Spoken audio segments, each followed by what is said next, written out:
2024년 4월 1일 월요일 매일 성경 묵상입니다.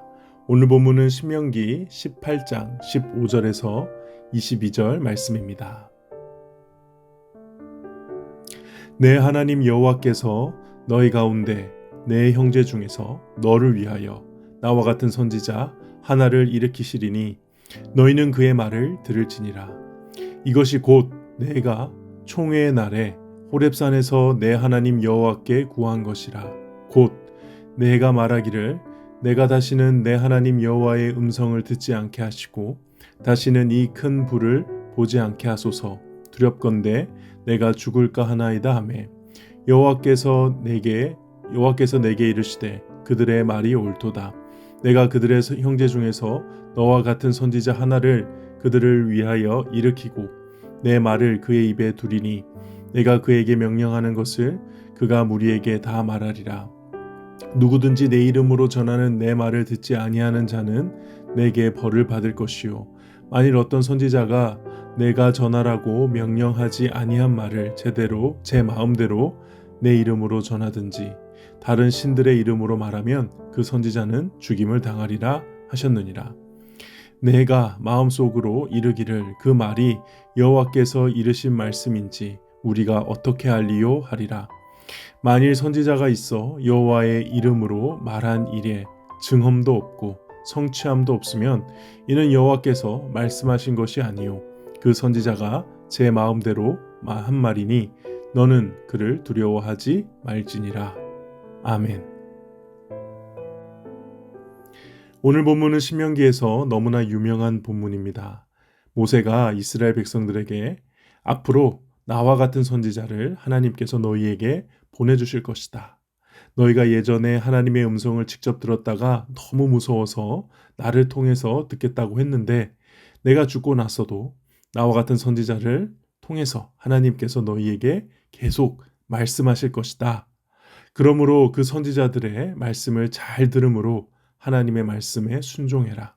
안 그러면 벌을 받을 것이고 혹시나 하나님께서 보내시지도 않았는데 자기 멋대로 선지자라고 하고 다녀도 하나님께서 벌할 것이다.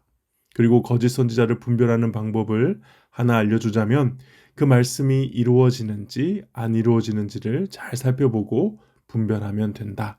이게 바로 오늘 본문에서 모세가 전한 메시지입니다.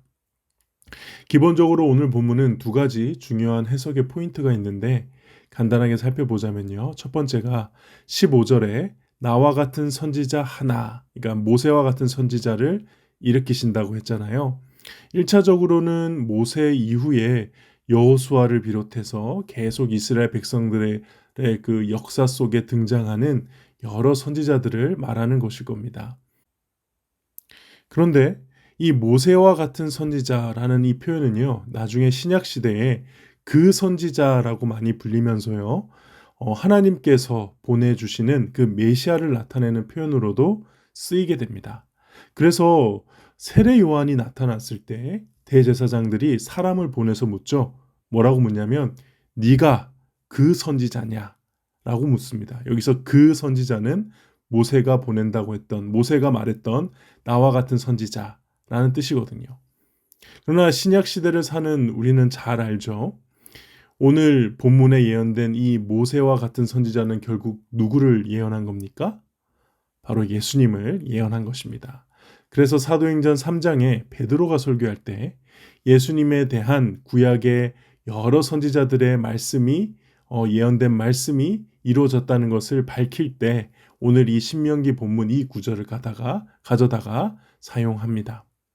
결국 지금 이 본문에서도 우리는 우리를 위해 기름 부음 받은 선지자 그리스도이신 예수님을 발견하고 묵상할 수 있는 것이죠.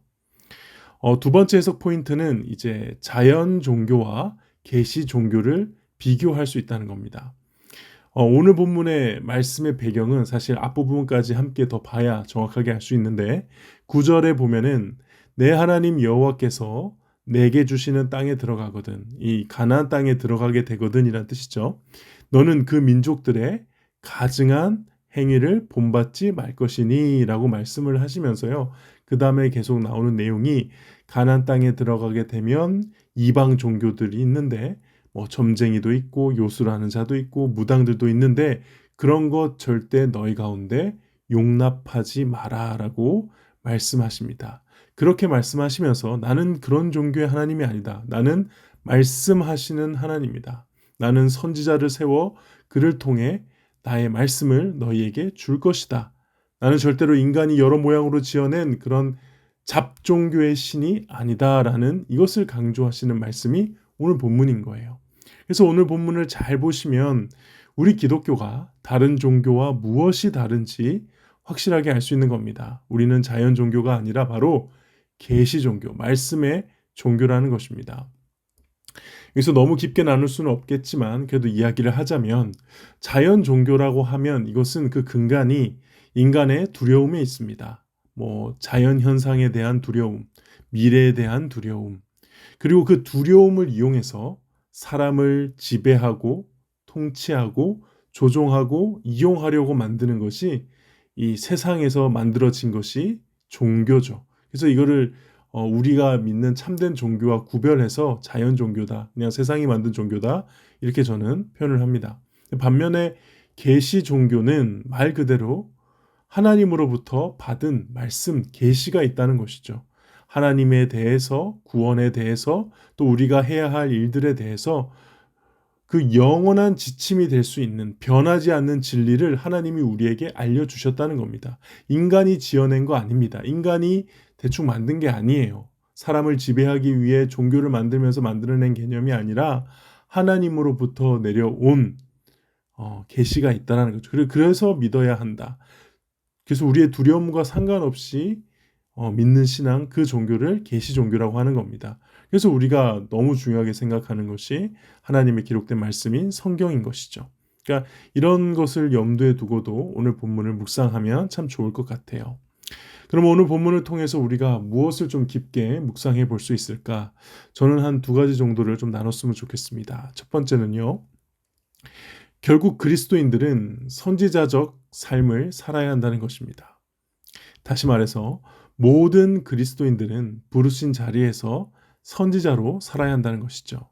18절 보시면 내 말을 그 입에 두리니 내가 그에게 명령하는 것을 그가 우리에게 다 말하리라. 이게 선지자의 역할 아니겠습니까? 하나님의 말씀을 그 입에 두신대요. 그리고 그 말씀을 다른 사람에게 말하라고 하신대요. 하나님의 입이 되어 온 세상에 하나님의 말씀을 전파하는, 온 세상에 예수 그리스도의 십자가의 복음을 전파하는 그 삶을 이보다 더 완벽하게 표현할 것이 있을까요? 구약 시대에는 하나님께서 선지자를 따로 세우셨고 그들을 통해서만 말씀하셨습니다. 그리고 그렇게 선지자를 세우실 때 항상 등장하는 표현이 있죠. 하나님의 영이 임하셨다. 그렇게 하나님의 영이 임한 특별한 사람들만 하나님의 말씀, 하나님의 메시지를 전할 수 있었습니다. 그런데 신약의 시대는 어떤 시대입니까? 베드로의 설교에 보면 하나님이 말씀하시기를 말세에 내가 내 영을 모든 육체에 부어주리니 너희의 자녀들은 예언할 것이요 너희의 젊은이들은 환상을 보고 너희의 늙은이들은 꿈을 꾸리라. 선지자들에게만 특별하게 소유되었던 성령이 각 개인에게 임하심으로 말미암아 하나님의 말씀 사역의 고난이 모든 그리스도인, 모든 예수 믿는 제자들에게 부여가 된 시대가 바로 신약의 시대인 것입니다. 그래서 예수님도 남겨진 제자들에게 내가 너희에게 분부한 모든 것을 가르쳐라. 그리고 지키게 하라. 예수님의 말씀을 받아서 그 말씀을 전파하고 가르치고 지키게 하라. 누가 봐도 제자들에게 선지자적 임무를 맡기신 것이죠.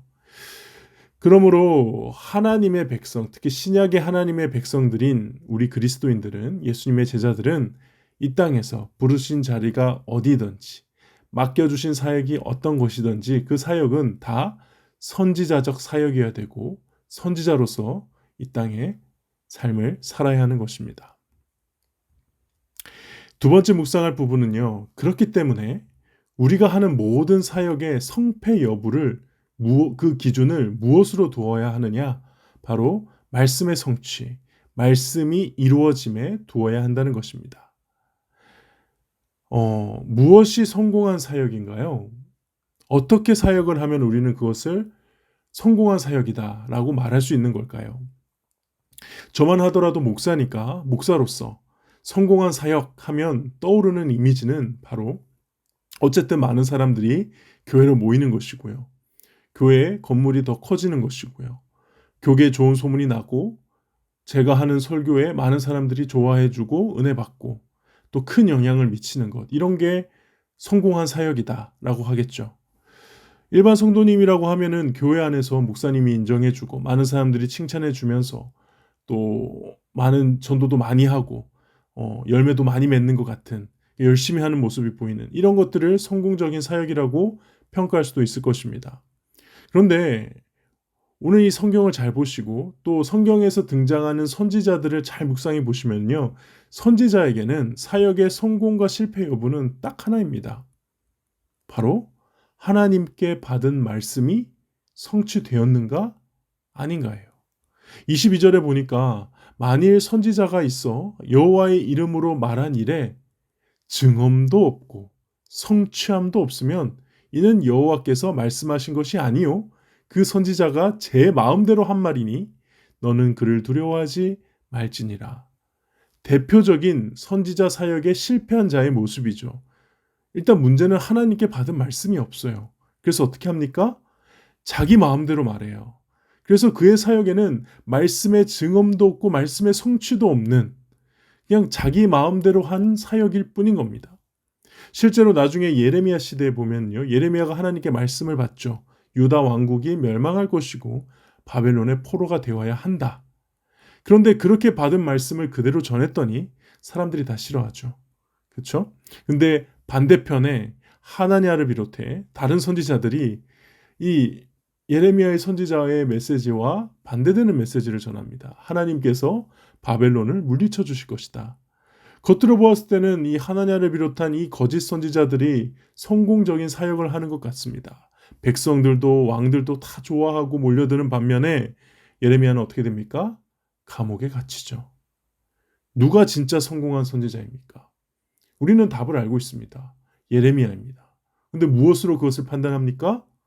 나중에 하나냐의 말씀, 하나냐가 전한 메시지가 아니라 예레미야가 전한 말씀, 하나님의 말씀이 이루어졌기 때문에 우리는 예레미야를 성공한 선지자다라고 이야기할 수 있는 거죠. 사랑하는 성도 여러분, 저는 모든 사역의 기준이 이것이 되어야 된다고 믿습니다. 무엇이냐? 하나님의 말씀을 이루는 것. 하나님의 말씀이 성취되는 것. 그러면 가장 중요한 것은 무엇인가요? 당연히 그 성취될 하나님의 말씀을 먼저 듣는 것이죠. 그러니까 사역에 임하는 가장 첫 번째 자세는 말씀을 듣는 것입니다. 들은 말씀도 없이 섣불리 뛰쳐나가 사역하겠다고, 하나님 일 하겠다고 덤벼들면 안 되는 것이죠. 우리가 전해야 할 복음의 말씀에 대해, 또한 그 복음을 전하는 삶을 구체적으로 우리가 어떻게 살아야 되는지에 대해, 그리고 또 내가 해야 할 사역에 대해, 그 모든 것에 대해 하나님의 분명한 말씀을 듣고 사역에 임하는 것입니다. 이것은 좁게 보면 우리에게 주어진 신구약 성경 말씀을 철저하게 묵상하고 연구하고 또 이것을 가르치고 전해야 한다는 이 의미와 동시에 넓게 보면 우리의 삶과 모든 사역을 인도하시는 그 하나님 앞에서 그 하나님이 우리에게 주시는 개인적인 말씀을 듣는 것이죠. 분명한 받은 말씀이 있는 상태에서 그 말씀을 따라 사역하며 그 말씀을 이루는, 하나님 나한테 이 말씀 하셨는데 이 말씀이 이루어지는 것을 보는, 그것을 목표로 하는 사역이 되어야 한다는 것이죠. 우리가 섬기고 사역하는 그 자리에서 저는 이 질문을 꼭 해야 한다고 믿습니다. 나는 지금 도대체 어떤 말씀을 성취하기 위해서 이렇게 열심히 사역을 하고 있는 것인가? 나는 나의 사역의 성공 여부를 진정으로 말씀을 이루는 것에 두고 있는가? 아니면 세상적인 기준인 인정받고 사랑받고 많은 성과를 내고 영향력을 드러내는 그런 세상적인 기준에 나의 사역의 성공 여부를 두고 있는가? 나는 지금 받은 말씀이 있는가? 기도하겠습니다. 하나님 아버지, 우리 모두를 예수 그리스도의 복음의 말씀을 맡은 선지자로 부르시고 전파하고 가르쳐야 할 말씀을 맡겨주심을 감사드립니다. 언제 어디서나 단 한 가지 나에게 주신 말씀을 이루는 일에 모든 것을 바칠 수 있는 주의 제자가 되게 하여 주시옵시고, 그러하기 위해 기록된 하나님의 말씀인 성경을 더욱 사모하고 더 주님 앞에 엎드려 기도하는 주의 자녀 되게 하여 주시옵소서. 감사드리옵고 살아계신 우리 구주 예수 그리스도의 이름으로 기도하옵나이다. 아멘.